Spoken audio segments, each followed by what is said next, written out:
In this episode, I had a wonderful conversation with Farjana. Farjana is a South Asian entrepreneur, creative, artist working as a tech recruiter, pursuing her master's in cybersecurity currently.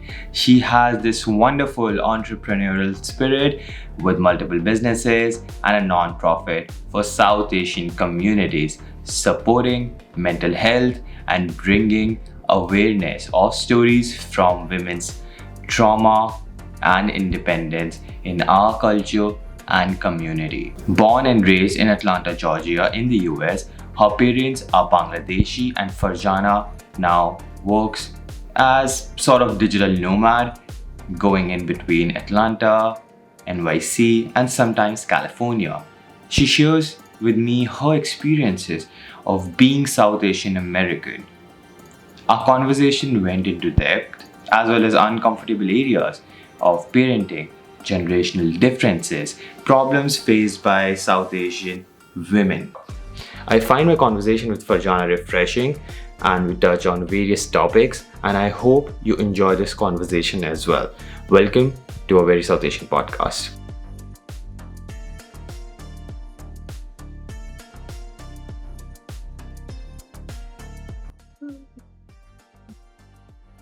All right, perfect.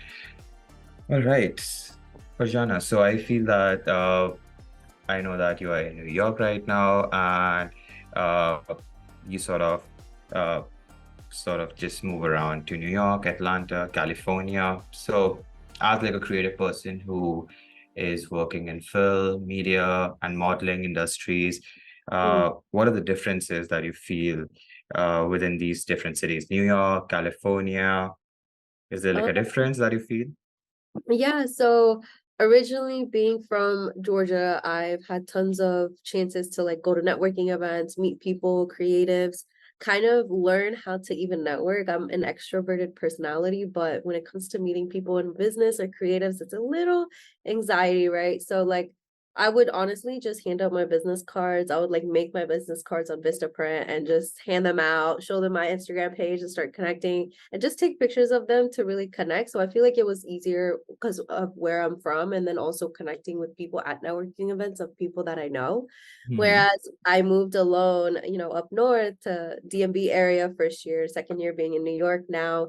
And I work from home as a tech recruiter. So basically I have to balance like my 9 to 5 and my photography, my hobbies, my creative projects and stuff like that. And for a year now, I actually haven't had any progress in New York, maybe because I actually didn't put 100% of my time in Hmm. photography. But a month ago, I decided, because one of my best friends is in acting, she's Indian and she's in Houston. She's also a creative. So she inspired me to kind of just like shoot my shot. And all I did was shoot my shot and apply to gigs, made a Wix website of my portfolio, put all my photography work together, my best work. And I started emailing like New York Fashion Week websites on like whether it was on like Facebook or Instagram. I would say these two are like really good for finding gigs. And I got like one that reached out to me and said that they wanted to like make me a photographer for their show, and I've never even been to a show. So I feel like you have to just really find the resources and tools if you're looking individually. It is a little hard if you're like alone in a new city, but it is possible. I won't say it's not impossible. It just may take some time. And then Yeah. going up to Cali, same concept. Honestly, the best way there to meet people was just like applying to gigs in LA as well. And then I had another one reach out saying, "Hey, we want you in our New York Fashion Week for LA." So luckily they're all in different times that it wasn't all at once Hmm. I said yes to. So I was able to say yes to both New York and LA. And then I also had some acting gigs on some websites that like they basically you can be a part of the audience. So I was like, oh, if I want to get into acting, maybe I should try as an extra or like go to shows where I'm in an audience or something. So Hmm. I feel like those opportunities were definitely easier to have in Cali and Vegas because now I've heard that Vegas is making the new Hollywood studios there. Like in the next few years, like it's gonna be the next Hollywood. So it is like easier when it's like a beginner level to like get opportunities because they're building up. So I would say Atlanta and Cali are a little bit easier than New York, but it's not impossible. So those are the differences I would say. Perfect. Yeah, that's amazing. I feel that again. I see that as you mentioned that as a tech recruiter, your job is 9 to 5, being a tech recruiter, right? Yeah. Now, it's so interesting that a lot of creative people they start off with something else and they sort of merge out into their creative endeavors, right? Mhm. So I know that for a lot of South Asian communities, like a lot of Desi people, Yeah. the idea is always to be an engineer, lawyer, doctor, just to hold on to any 9 to 5 job that has some sort of stability, right? And if Mhm. you say that, hey, I want to be an actress, I want to be a model, I want to be a filmmaker, the advice is that, hey, just these are hobbies, pursue them. Like as a secondary path, but not as a primary focus. Is that something that you also sort of faced growing up? This idea? I'm like the definition of what you said from beginning to end is literally like my Hmm. life. So Yeah. basically I got into filming like photography my first year in my last year in high Mm-hmm. school. So it was like a senior work study program and I was an internship as a communications like intern. So I was like filming and editing and all that stuff. And I enjoyed the work. So since like 17 or 18 years old, I knew what to do and I got accepted into art school in Atlanta, but my parents said, that's not going to make enough money. It's a private school, it's expensive, Hmm. which I understand, like I get their perspective and stuff too, because I also tried to apply for scholarships, but it was really expensive.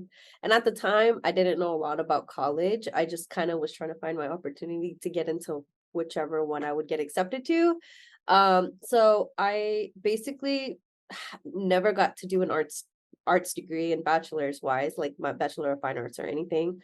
So I didn't go to art school. I switched majors like 3 times. I actually just graduated my bachelor's 2 years ago during COVID online. I switched colleges and because as a creative, I felt like college wasn't for me, but I wanted my degree so I could get an opportunity. So what happened was I switched from business to marketing to ended up going back to business and graduated with a business of administration degree. So I got my bachelor's of business admin and then focused in MIS. And so I had like some IT background. I'm very like tech savvy and stuff. But while I was in college, I applied for an internship to kind of like find a new job and stuff because I was always so working, always like full-time work, full-time college. So I did like sales, customer service, any type of job you could think of, like fast food, like gas station, everything. I'm a hard worker. And I could learn anything if I'm taught that skill. So I had a manager give me a chance in recruiting and I was like, okay, let me try this out. She gave me like 6 months and I, ended up learning everything and did good. So I've been a tech recruiter since 21 years old and that's been 6 years now. And then I graduated my degree in a whole different field. So I didn't want to, by the time I graduated, I didn't want to go back to basically like starting over in my degree. So I just stuck with recruiting this whole time. So that's why I'm a tech recruiter now. But I never got into arts. And 3 years ago, I decided, okay, well, I don't have to have a degree in arts or anything. I should just do what I like. So then I started my photography business in Atlanta, and here I am. So the point of going from the whole story is like whatever's meant for you, I feel like it'll come back to you for sure because my degree I didn't end up doing that and I ended up doing it here as my own business. So now my parents support me. Like they've seen my work, I've showed them my work. They're like, "Oh wow, your work is so great" and stuff like that, but they really wanted me to be like IT doctor, engineer, but they saw how much I struggled. They're like, "Okay, well, if that's not for her, there's nothing that we can do." Hmm. So, now they support me, they see my work, and they really want to see through, like, my business side because for sure they can say one thing, but you know how Desi parents are, they're like, "Oh, yeah, we just want results, results, results. We just Yeah. wanna see you retire us." So, I'm the oldest in my family, and there is a lot of pressure right now, to kinda, like 'cause I'm 27 right now, and I'm about to be 28. So, I'm just like trying to get like my businesses to do good so that I could like leave my 9 to 5. But now it's like my 9 to 5 is leaving me. They're ending my contract. So I'm just all in creative mode right now, putting all my eggs in the things that I like. So we'll see what happens. But at the end of the day, my parents want to be retired. So and that and get me married. So these two things, the Desi culture, all my friends are married and like, Hmm. it's a good thing. It's just I don't feel like it's my time, and I tried to explain that to my Desi parents, but they don't want to hear that because their goal is to get you married, like the religious Hmm. side. So I get it, Yeah. but I've never like when I was younger, I would blame my parents and stuff and never understand a lot of things because I've been through a lot. And now I just kind of like I understand their perspective because of old generations and what they've been taught. So that's why I have a mental health like organization for like a nonprofit organization for South Asian communities because I feel like it's not talked about enough. There's not enough like spreading awareness or like these topics are very like disregarded like oh that's a bad thing or something like that when it's totally normal to have issues in your life or trauma or like trying to understand your trauma. So yeah, so that there is a lot of information, but any It's questions? okay. No, I have a lot of you actually like just talking about you actually have a lot of interesting points. So definitely I want to definitely sort of have a lot of tangents that I we can go on. Uh yes, definitely I feel that as someone in their 20s, I'm 28, so Oh, same no. age almost. So I see where you're coming from. Yes, there's this pressure of at least I don't know, just being stable so that uh, that the parents they can retire in peace, and I feel there's also an added pressure if you are a girl or a woman to get Mm, married. As a man, as a boy, you don't have that added pressure of getting married. There's very this sort of societal hypocrisy that hey, he's a man, even if when he's like 35, he can find someone. But yeah, that's not the case for a lot of women. Oh, you're gonna get old, there won't be any good like a good desi boy yeah, that would actually, and that's not the case that I've realized that literally you can just find your partner, the one that you love at any age. It's just that this is this sort of this limiting belief. But I see that the way they grew up, the way these societal and religious norms, when our parents were growing up, that was a totally different environment, right? Totally different world. exactly.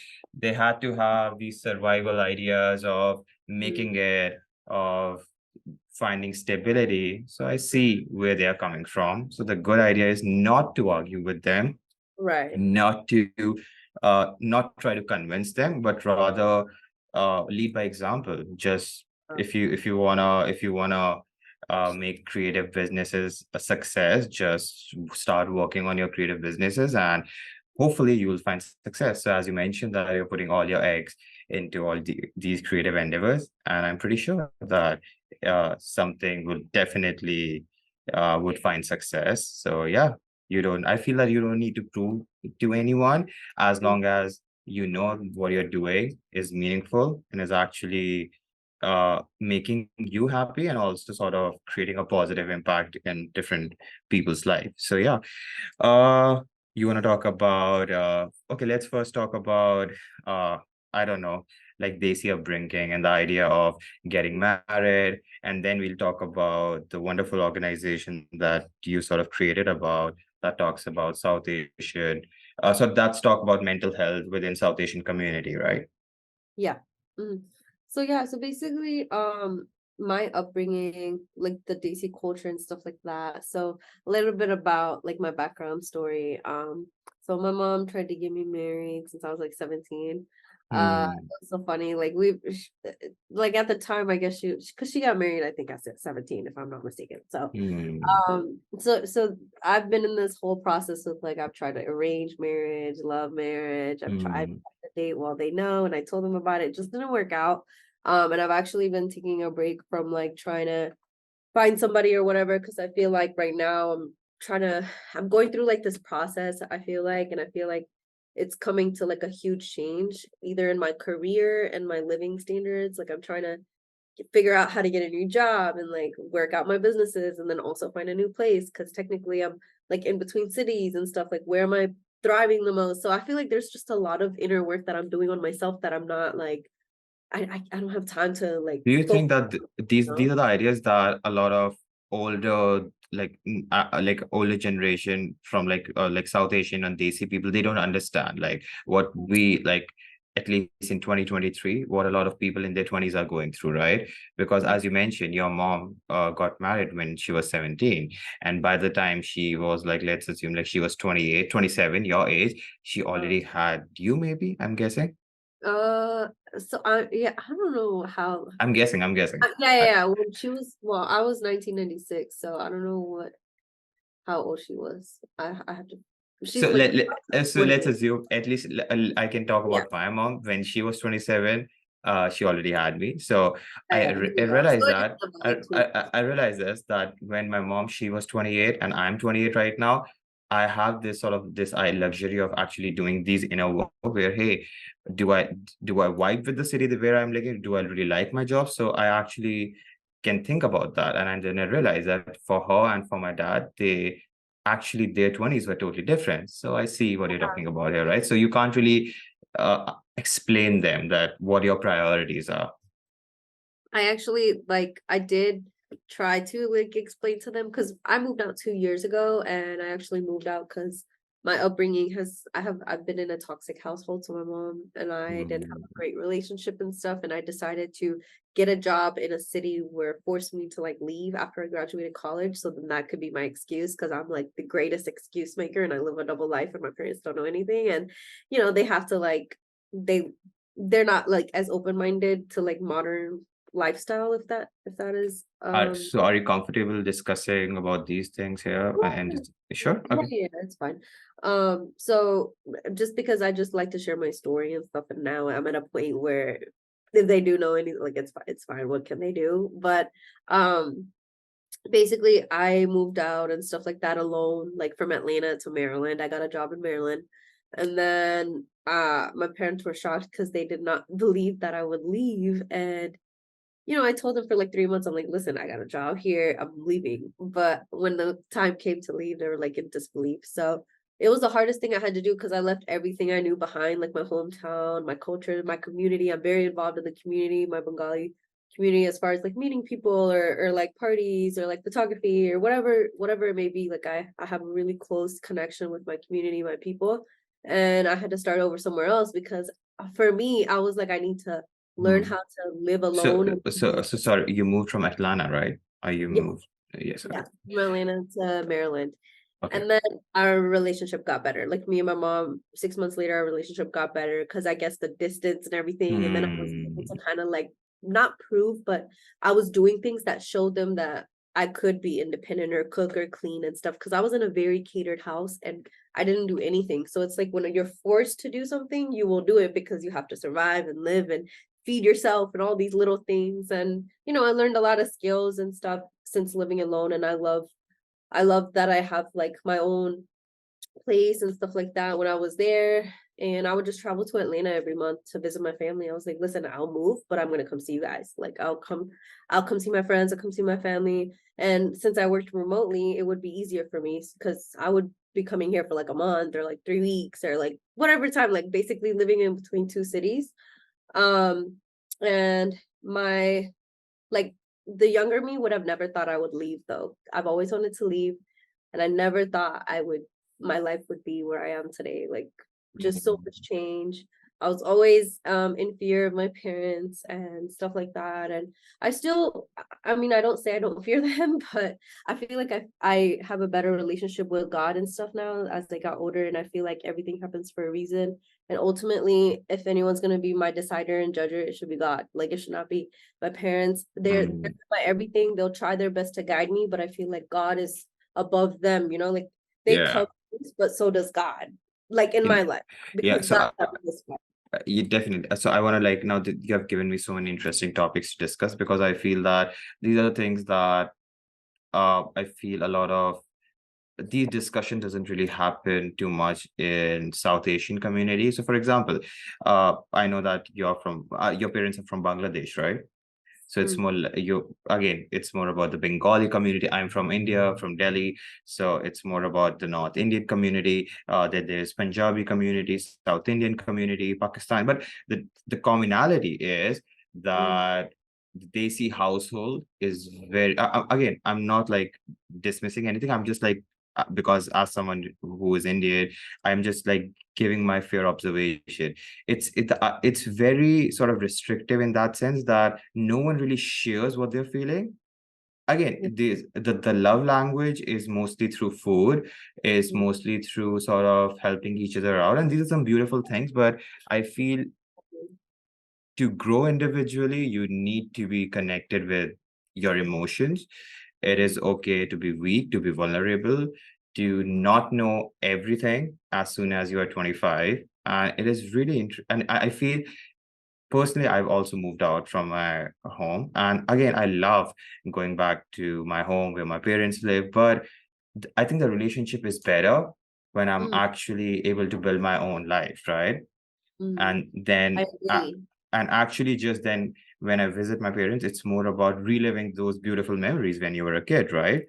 Mm. Rather than dwelling on all the negativity. That is just a natural sort of, I think it's a natural path. When you grow up, you sort of clash ideologically, philosophically with your parents, right? And I feel that's such a common theme. But in a lot of Desi communities, it's like it's the idea of the joint families, everyone living together, and that's fine. But if you want to live together, there needs to be an acknowledgement of your individual sense, your emotions, of boundaries.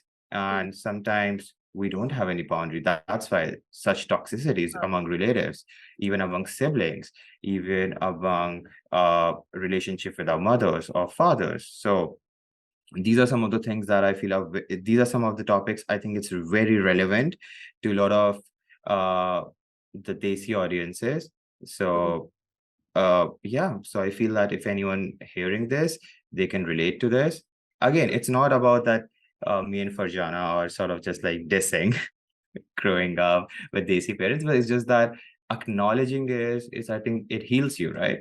It makes you a more mature person, someone who is able to sort of understand, okay, this wasn't right, but let's have a better relationship with our families. And some distance, I feel distance definitely help us admire each other more. Yes, I agree. I feel like distant the quote, what is it? Distant makes the heart grow fonder. It is so true. I live by it. I feel like that's really why I share my stories, and I have so many like stories and stuff.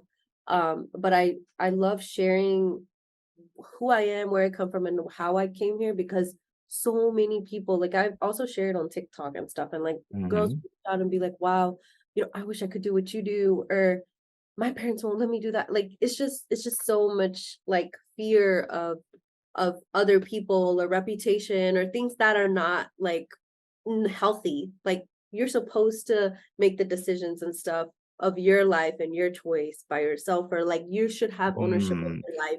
And I feel like this is missed. And that's why I really have my nonprofit, because I want to spread awareness in all different topics, but not just that, like mainly our community, to teach them like you have a say in your life. You can do what you Hmm. want. You can have a relationship with your family and also try to be independent, or at least establishing boundaries and stuff like that. Like there's so many things, so many topics within this just in general, and also coming from a toxic household, how hard it is and how much guts it takes to leave the house. I'm not supposed to leave the house unless I'm married. That's the logo. That's I broke generational curses, whatever it may be.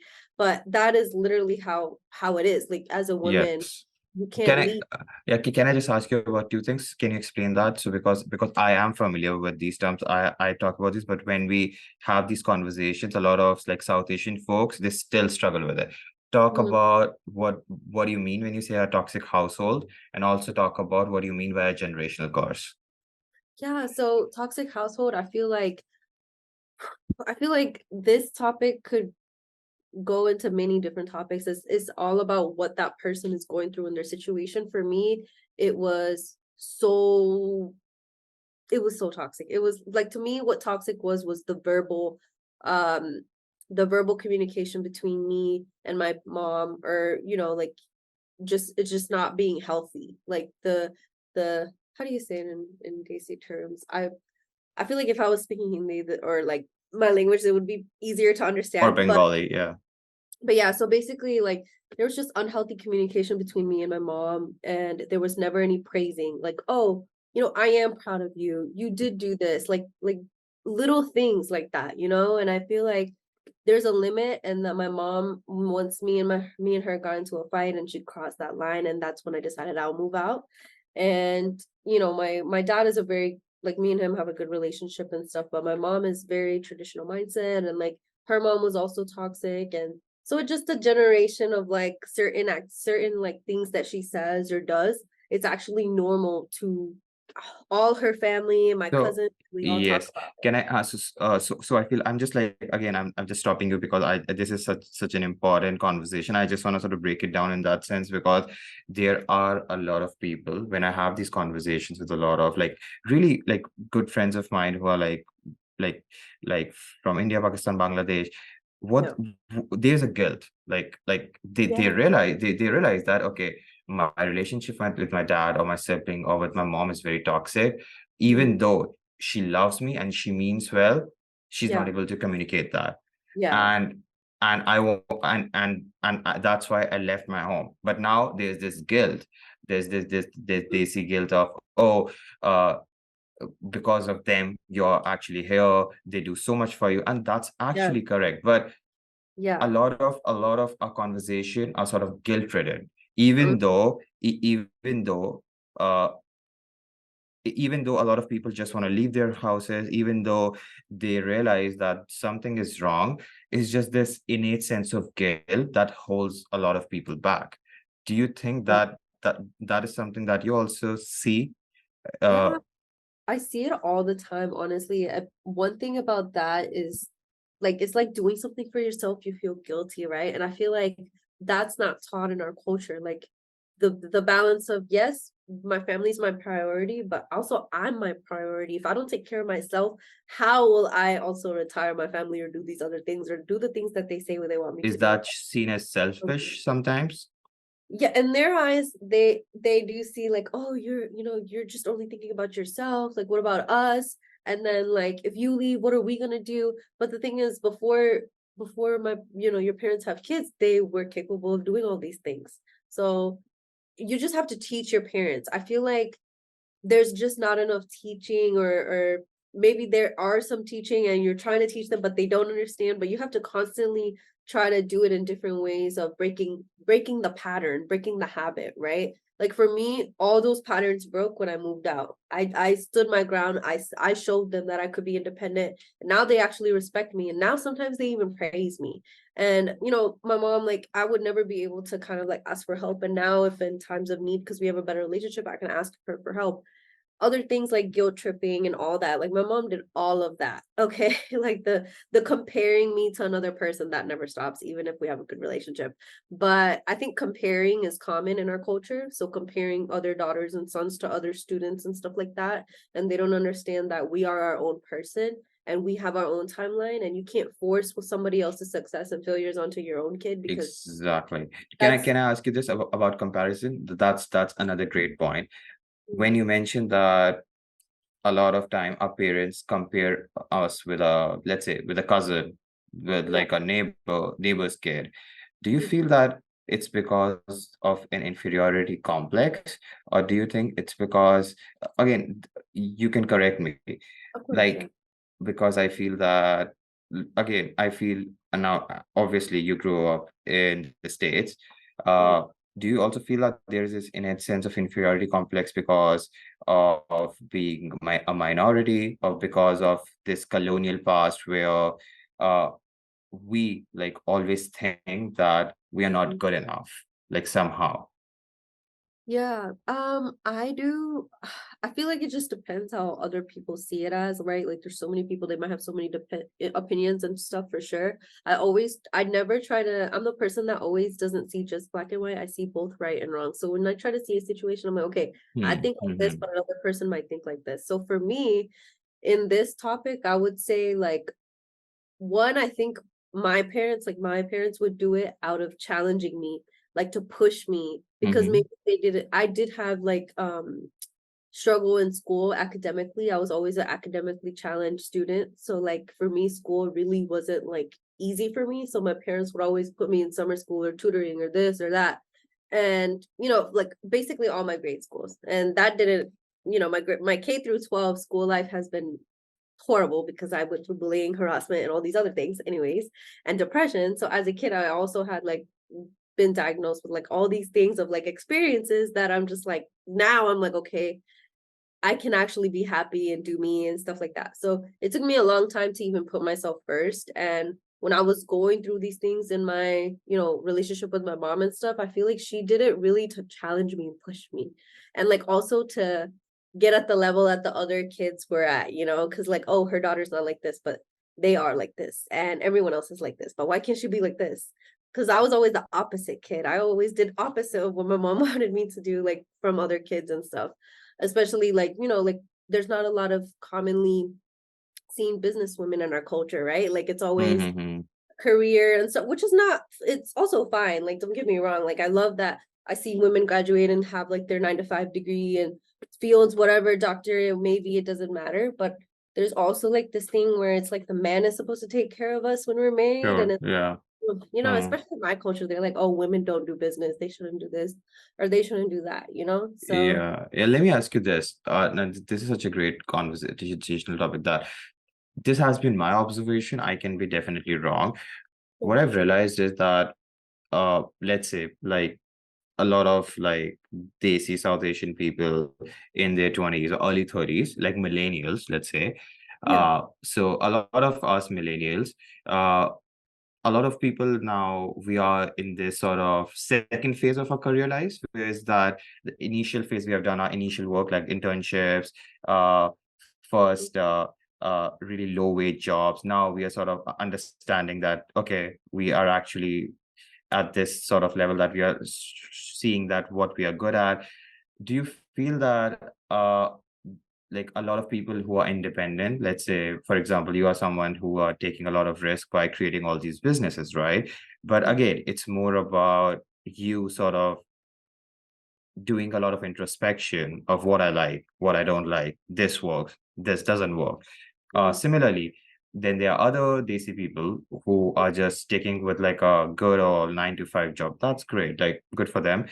But do you feel that there are these two kind of mindsets, and even though one person with like a stable job, like a stable career path that their parents approve, that their community approves, they almost feel as if they are getting more older in in their personalities to a lot of very independent mind millennials that are artists, creatives, mm, entrepreneurs, even though in terms of finances and monetary, maybe the right, person with a stable job is able to get a mortgage, is able to marry someone, yeah, is able to have kids when they are 30. But then there are a lot of Desi people. I'm not gonna say oh Desi people like you and me. It just feels so pretentious to even say that. But I'm just well, trying to make a point. So that's why right, right, anyone who just want to just stick their finger and see, oh, if this works or not. Oh, I'm failing at this. Let me sort of start working at this, even mm, though the stability is not there. Maybe we are more young at heart and we feel more I would say happy, more free willing. Do you see that amongst your friend circle, that some people are getting feeling more old, they even feel more stressed out compared to a lot of people who are just sort of rolling around and seeing what sticks Farjana. and what doesn't. Yeah, I'm trying to like think about it properly. I'm not sure if I'm able to I uh do I do coherently understand. get my point. Yeah, yeah, I do understand what you're trying to say. So basically, from where I come from, the community, like I mentioned a little bit earlier, everyone's married and they're really just similarly doing like the careers and stuff that they want, and they got married, and they're like it's their timeline. Like they had the timeline where they went to Oh, a school, timeline. That's a good word to use. Yes, and exactly. then they did their degrees, men or women, it Hmm. doesn't matter. They got the stability job, they got the finances good, they got married, now they have kids. So the timeline is great, like they all have it, but it's common, it's so common, like it's implemented in every Desi parent's brain that this should be everyone's life, when And not everyone's life is like this. And the people that are in that mindset and doing those things, I do feel like they are maturely a little bit more because, of course, they have like a wife, they have kids, and all of that. Whereas there are independent younger people who are trying to figure out and put different eggs in different baskets and make something out of themselves or break patterns, and it's not easy.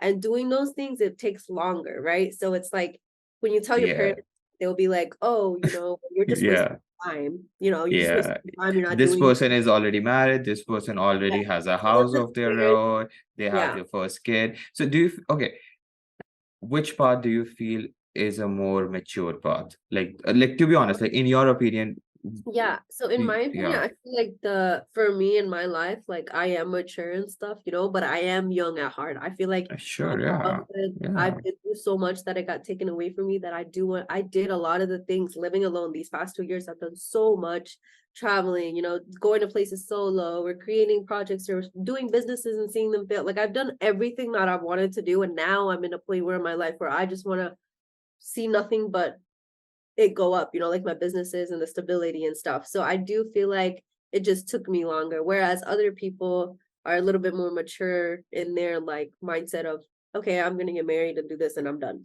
So Yeah. in my opinion, those people are a little bit more mature because they're taking those steps and like living those lifestyles. Whereas right now I'm actually not ready to be in that lifestyle, but I'm getting there. Mm, Like it's taking me some time.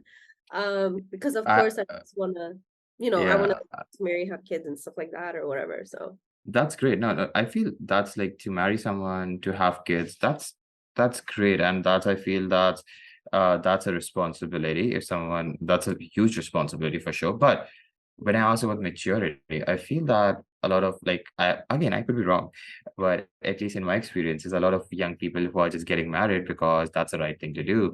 Then oh to yeah. have kids when they're 30 is the right thing to do. I feel those people are trying to please this sort of like society, right? Like this the Oh desi my God. society, the I desi agree. community. I And agree. when you have like for example, I know a person who's my age, they have a kid. I'm just having a one-on-one conversation with them about life.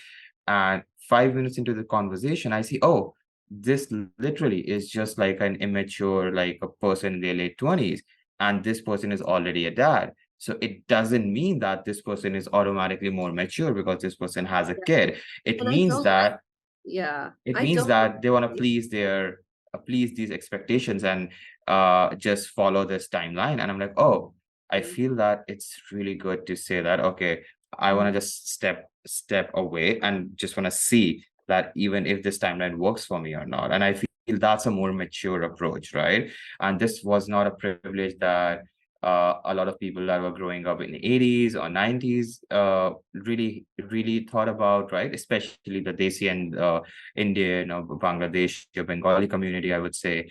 So in that sense, I feel maturity is not about just being super serious or I'm just gonna stick with one job, but rather it's like, are you still a kid at your heart? Are you still know how to have fun while also, oh, is that cat? yeah. Okay. Oh wow, that's My brother, amazing. What is it a he or a she? his name is Fugu. My brother just gave him food. He Gugu? loves to disturb laptops or No, something. that's amazing. That's so cute. Yeah, yeah. I think just let your cat roam around. It's like a good guest. Yeah, but believe it or not, my mom was never a animal person, and she saw that he was a kitty on the street, and she picked him up. He was a baby a year Oh ago. wow. So I was like, this is how I know my mom changed because she got a cat. Like she was the Mm, most animal opposer because we're not supposed to have pets in our house. As a mm. Muslim, I'm like, mommy, but you can have cats, and like we've tried to convince her, and now she like loves the cat. So I thought it was funny. Yeah. No, no, that's amazing. Again, this is so strange, right? Like this is like a lot of people that we see our parents growing up, like we see them being more mature when we were growing. It means that they are late bloomers. And I feel that for a lot of millennials, Gen Z, our privilege is that we had so much access to information, communication, and mental health resources that Mhm. we are sometimes I feel we are more mature than our parents. And it's such a hard pill to swallow because when you think that, oh, when you're having a conversation with like someone who's older than you, and then you realize, oh wow, this person is actually not emotionally really capable of actually understanding these complex emotions.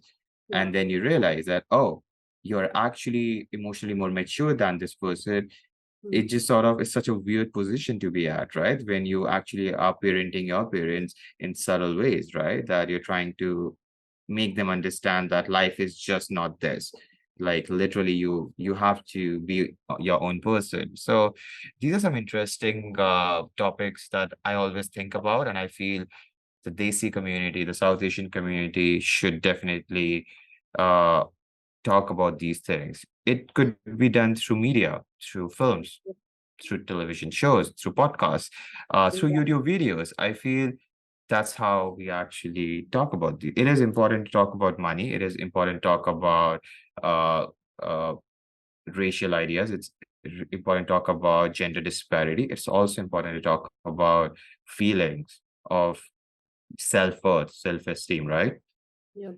So many topics. Oh my God. And then there's like, if you get into gender equality and like what women and men are supposed to do as a role in a Desi household and all these things. But I do feel like anything that's said in this podcast, everyone has their own opinion. They have their own view and stuff like that for sure. But I do feel like I do see these patterns breaking. You mentioned earlier generational curses. Mm-hmm. So generational curses meaning like I'm the first in my family to start a business and not get married because they told me to get married and not marry somebody that I'm not happy with because they want me to, right? So it's like I'm breaking that pattern because there are people out there that did what their parents said and that's great, you know, nothing against them, but they're not happy. Some of them are not happy. They'll tell you or whatever, and it's like they did it because they were told to, you know, and it's like they didn't have a voice or they didn't feel like they had a say so. So I feel like that's, to me, that's like breaking generational curses because when I have kids, I'm not gonna, you know, bring them the upbringing that I had as far as like certain rules or restrictions or whatever. I'll have my own discipline of like disciplining my kids and teaching them things different ways, right? So like the modern lifestyle, the cultural lifestyle, and all this stuff, like a blend, like a balance of a little bit of everything, but like not in a way where it's like hopefully not toxic because it could be toxic to them and I wouldn't know it. So it's like we all have our good and our bad, but actually recognizing it, actually like talking about it. I'm also in therapy, so it's like I'm able to see certain things now as I get older or actions and even tell my parents like, "Mom, you know, you said this or you did this, but you pray about being a better person, but these actions don't add up." Like I'll tell my mom and I'll talk to her about it and then sometimes she'll be like, "Okay, you know, I see my mistake." But it's about like breaking those habits and patterns. Very well put. Yeah, I see that. Oh, this is very interesting. Okay, so to sort of really like simply put your generational curses, if you are the first in your extended family to do something that no one is doing, not no one is doing that. For example, like it's a habit that girls in this family ideally get married at most by 25, Yes. right? So Yeah. if a girl in that extended family chose not to get married, let's say until she is 30, that's breaking something. Or maybe in a family, it's more about, okay, the boys in a family, they do not marry outside their religion or outside their caste or outside their ethnicity. And if a person marries someone outside that, that's breaking a generational curse in that sense, right? Yeah. And yeah, and also these toxic patterns of that, where it's more about, just like I feel not having good relationships. I know that families where a lot of time, a lot of siblings or a lot of parents and child, they don't speak, and Mm, you can see that in a lot of generations. yeah. And the next generation, when you actually have a kid, you actually are friends with your kid, right? Rather than making a relationship that's very toxic, right? Where the kid, when they grow up, they don't even want to talk to you, right? So that's Yeah, I do want breaking a generational relationship. curse. With my kids. Yeah, my future kids. I do want a relationship with them. I want to be able to guide them as a parent, but then also be a person that they can talk to and stuff like that too.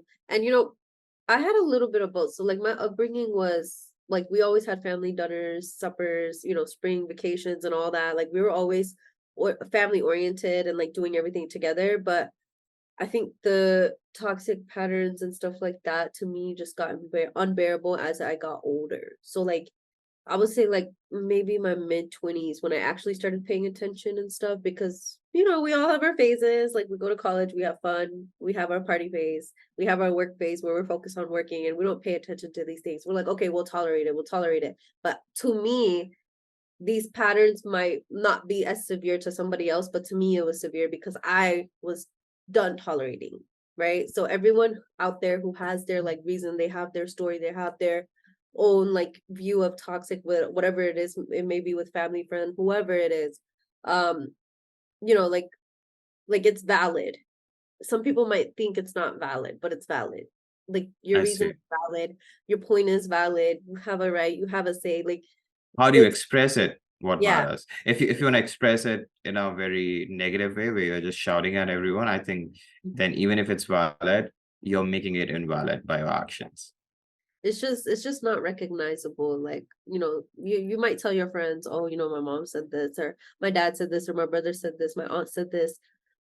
And to you it might be like unbearable, but to your friend it might be like, oh well, whatever. Like how you feel, how you're going through things, like it's valid. I just want to make that point because a lot of people might feel like, oh, it's not a big deal, but to them it might be a big deal. And peer pressure and stuff is also a real thing. You have society, you have communal pressure, you don't just have parents pressure. Like you mentioned earlier, you have society pressure, and like sometimes they'll come to you and like really put it on you, but however you're feeling going through it, it's valid. And it's possible. Like everything that I've done, I just had to let go of my fear, face my fear at the same time. Well, I feel like sometimes in my life I had to just face it head on and do it and take the risk, and then sometimes I'd be like, all right, I really don't want to do this, but I'm gonna do it. Hmm. um so yeah, so I feel like if any advice we take away from this call, from my nonprofit and everything like that, like my point is always to hear someone out, hear their story.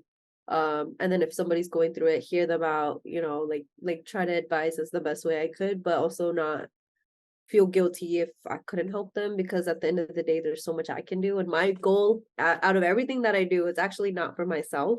My goal is to be very well known as far as like I don't know how I would say role models wise, but like a legacy where I'm not just building for my generation of my kids, but like multiple generations. And to do that is very hard. And I feel like I have very big goals and dreams, and I don't want to just do it for myself. I want to be able to leave behind something for people and help them in one way or another. So like my goal actually, like my purpose, my identity, who I am, I figured all these things out when I moved and really spent time alone and stuff. Cause I think it's hard to like do this self-diagnosis, like your identity and purpose, especially because I feel like that is like sometimes people may never know. For me, I figured it out when I moved in my mid-20s and just want to help people. Like there's just not enough help, and the world is just crazy. And to me, it's just so much violence and negativity. And I feel like there needs to be more people out there as a leader, setting by example and breaking those patterns and helping and being there, whatever. But for me, I genuinely want to do it. Like that's who I am. So that's really why I do what I do. That's amazing, and I'm really happy that you're actually thinking in those lines, and you actually have started a network like specifically geared toward the South Asian community, where we can actually talk about these things. And I feel that I would definitely want to invite you again. And what we can do is we can like instead of Yeah. today was actually just talking about a lot of stuff. Rather, Mhm. what we can do is we can pick one topic and then sort of dissect it, right? Because I definitely want these conversations to be out there. These are not easy conversations, right? Because it hurts. It hurts to acknowledge that your family is not perfect. But it's not also that any of us are attacking the way you grew up. All families Yeah. are beautiful. That I love my parents, and I'm hope Yeah. that there's just so much positivity as well Mhm. in cultures. But the thing is, you actually have to reconcile with this fact that some ideas and patterns are toxic. Mhm. Then you also need to sort of help your parents also evolve, also help yourself evolve as well. And I feel that a lot of people, especially millennials who are Desi millennials, even back home in India or Bangladesh, even here in US, in Canada, we are actually having these conversations. Even through memes, especially through memes, through music, through film and media, we are actually expressing how we feel, right? This idea of the love, and also the idea that these things need to change, and how do we address all these interesting things. So yeah, so I feel that before we wrap this conversation, do you want to just sort of talk about any interesting creative project that is upcoming from your side? And also, if people wanna, if is there any sort of, I would say, I wouldn't want to say event, but Mm. any sort of resources, or any sort of any way that people can connect with the South Asian nonprofit network that you're creating? Yeah, of course. So, I guess a couple of things I want to continue for sure with my South Asian nonprofit is like speaking about topics and stuff like that. And then people can definitely reach out to me via Instagram, email. I also have my website in my bio. So it's South Asian Nonprofit on Instagram. Anything anyone needs, feel free to email me. And then I will, try to get back to you as far as whatever it may be. I'm also partnering and trying to partnering with other pages on Instagram to do like more of the podcasts, and also sharing my story on multiple pages on Instagram. So I've done like the Bengali pages and stuff from New York, Atlanta, just sharing my story in the South Asian diaspora. So there's like different projects going on in that, and then just like personal projects, filmmaking and stuff. Like my goal is to get better at my skill and showcase my story of what I went through, even with the things that I talked to you about in visuals. So I've been like trying to make short films actually based on like what I've gone through and stuff. So that's I'm super excited for all of my creative endeavors. I have like a million things going on right now. If I list it to you, you're gonna be like, whoa, like I don't even know how I would list it here, but I am super excited because I want to be able to just set an example, right? So it's every category, you name it, like podcasts, magazine publications. I have a cover publication. I have events that I'm attending to in Atlanta for our first South Asian Fashion Week. So that's cool. And then photography and modeling events and walking my first runway. So there's like a lot of projects, but they're all very new. Like this happened in the past 30 days. And this podcast also, like I'm super excited and grateful that you got back to me. Because these topics are very important to me. And I feel like setting an example, talking about it, maybe we inspired people, maybe talking about it like helped somebody, or anything it may be. I just try to see that perspective. But yeah, anything anyone needs, any service, my Instagram, DM, email, and then also we'll give my number to them. Yeah, I'll put all the links when this airs. I'll put all the links.